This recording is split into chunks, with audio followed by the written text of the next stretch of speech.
বীরভূম জেলার বাজিতপুর উচ্চ বিদ্যালয়ের তরফ থেকে সকলকে স্বাগত।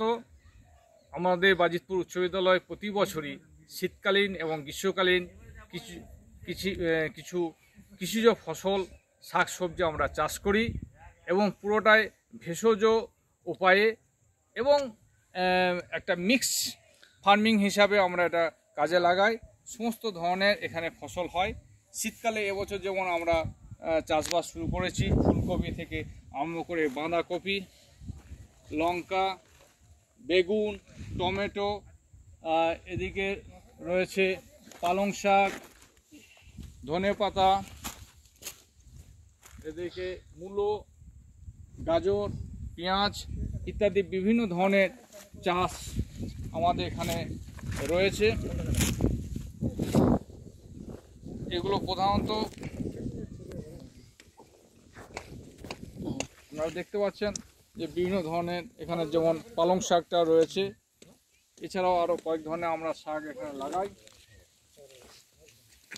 আপনারা এখানে আসুন, এখানটা বিভিন্ন ভ্যারাইটিস মূলো, যে মূলোগুলো এখানে অলরেডি কিছু তোলা হয়েছে।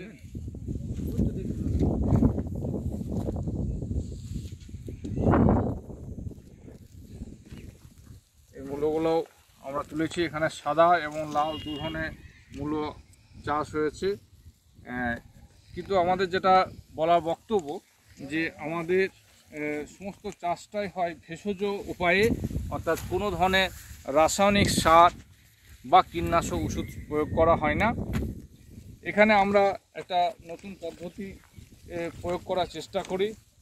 যেমন ফুলকপি বাঁধাকপির ক্ষেত্রে আমরা প্রতিটা চাষের পাশে পাশে আপনারা একটু ফলো করে দেখবেন যে এখানে একটা করে গাঁদা গাছ লাগানো আছে। এর একটা বৈজ্ঞানিক কারণ রয়েছে যে ফুলকপির যে পোকা বা বাঁদা গাছের যে পোকা, এই গাঁদা গাছ যদি থাকে তাহলে সেটা আক্রমণ করতে পারে না, তার গন্ধে সেটা চলে যায়। ঠিক তেমনি পেঁয়াজ এবং গাজর এটাও পাশাপাশি আমাদের এখানে চাষ হয়েছে। কারণ এটা পাশাপাশি যদি চাষ করা হয় তাহলে কোনো জিনিসটাই নষ্ট হবে না, দুটোই ভালো থাকবে, কেউ কাউকে ক্ষতি করতে পারবে না। কারণ গাজরের যে গন্ধ, সে গাজরের গন্ধে পেঁয়াজের পোকাটা মরবে, আর পেঁয়াজের গন্ধে গাজরের পোকাটা মরবে। তো এইভাবে আমরা মিক্সড এক ধরনের কাল্টিভেশন বা ফার্মিং করার চেষ্টা করেছি। এখানে বিভিন্ন বেগুনের গাছে সবে এখন ছোট ছোট চারা ধরেছে। ওদিকে টমেটো, লঙ্কাগুলো ফুল আসতে শুরু করেছে, বেশ কিছু লঙ্কা গাছ এখানে লঙ্কাগুলো ধরেছে অলরেডি, দেখতে পাচ্ছেন বেশ বেশ লম্বা লম্বা লঙ্কা। আশা করছি আরও কিছুদিনের মধ্যে আরও কিছু হবে। এদিকে টমেটোতে বিভিন্ন টমেটো, দেশি টমেটো একদম প্রচুর ঝাঁক নিয়ে এসছে, বেশ বড় বড় হয়েছে এটা। হ্যাঁ, এই যে এদিক থেকে প্রচুর হয়েছে। আশা করছি আর কিছুদিনের মধ্যে এগুলো আমরা তুলতে পারবো।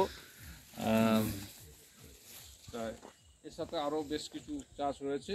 আমরা শীতকালীন ছাড়াও গ্রীষ্মকালীনও যে সকল কৃষিজ ফসল এখানে হয়, শাকসবজি হয়, সেগুলো আমরা চাষ করি।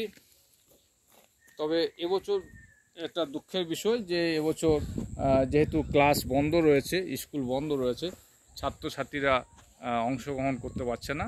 এটা সম্পূর্ণরূপে ফলে শিক্ষকরা তাদের পরিচর্যাতেই এটা গড়ে উঠেছে। অন্য সময় ছাত্রছাত্রীরাও হাত লাগায়, তাদেরও শিক্ষার কাজে লাগে। তা এবছর ছাত্র থাকার জন্য আমরাই করছি এটা, শিক্ষক শিক্ষিকারাই, সমস্ত শিক্ষকরাই সব আনন্দ সহকারে করছেন। কিন্তু যেহেতু মিড ডে মিল জন্য এটা সাধারণত ব্যবহার হয়, কিন্তু মিড ডে মিল এবছর বন্ধ, হোস্টেলও বন্ধ। তাই এই এত ফসল কি হবে সেটা নিয়ে আমরা একটু দুশ্চিন্তায় রয়েছি। আমরাও চাইছি যত তাড়াতাড়ি এই মহামারী থেকে সবাই, সমগ্র বিশ্ব সুস্থভাবে ফিরে আসুক, সবাই আবার স্কুলে আসুক, ছাত্রছাত্রীরা স্কুল আবার প্রাণোজ্জ্বল হয়ে উঠুক, এই কামনা করি।